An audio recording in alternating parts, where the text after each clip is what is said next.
Often a big indicator of how the economy doing is the real estate market. And before COVID-19, the Valley was booming when it came to housing. But what is it going to look like moving forward? So this morning, Karen Smith is joining us from Urban Nest Realty. Thank you so much for joining us, Karen. Thank you for having me. I appreciate it.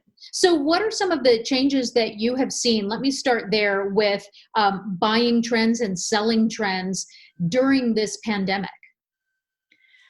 So the housing market was low on inventory to begin with, and right now the situation is still the same. So people are actually still buying homes and selling homes. It's just a matter of our safeties, securities put into place. Now we wear masks, put gloves on, we sanitize. Buyers are taking more time to view properties online to make sure that they're seeing only the ones that they really want to see and possibly write an offer on. And in addition to that, sellers, some of them are still in their home because they need to remain in their home.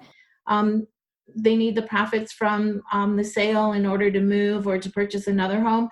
But if they can, a lot of them have decided that they are moving out of the home and then putting it on the market vacant to make it easier access for others to come in and view. Right, so that you don't have to worry about the social distancing while you're there and looking at it. So when we're talking about people who are still looking to buy homes, have they changed at all what they're looking for now coming through this pandemic? What are some of the trends that you're seeing among buyers?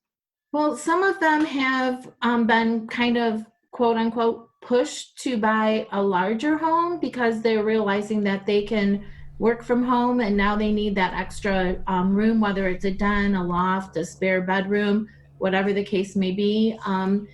In addition to size, are people looking more for homes that already have an office ready to go per se, or, since they are working from home more? Have you seen that? Yeah, they're looking for a home with a little more office space, or even maybe a balcony that they can do work from, maybe an open concept in the backyard so their office could, maybe catch a breeze in the summertime.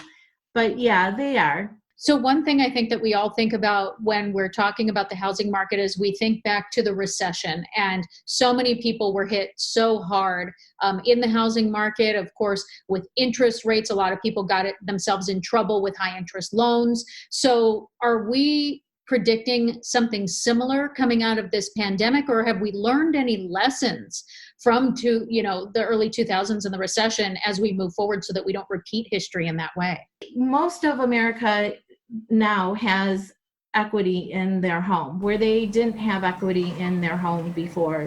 Things were just haywire in 2008. That's not the case for 2020. At the end of the term of the loan, or if it's going to be a lien placed on your property, they make that determination. And even though they're saying that you are allowed to refi your home after you do the deferment or the forbearance, if you are behind on other bills and your credit score goes down, you're not going to be able to refinance your house. So it's best to, if you can at all, pay your mortgage. And a lot of people are able to collect unemployment, or again, like I said, their employers are paying them money.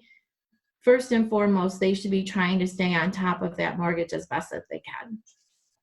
Yeah, I think that's good advice for everybody. If you don't have to defer things, then don't, because it doesn't mean you just don't have to pay. It's going to come up and it's going to come back at you at some point along the way. Karen Smith from Urban Nest Realty, thank you so much for your insight. I know just a lot of people are wondering as they move forward, how much will look the same, how much will look different, and that certainly holds true to an extent for the housing market. So we really appreciate your insight. Thank you very much. I appreciate it.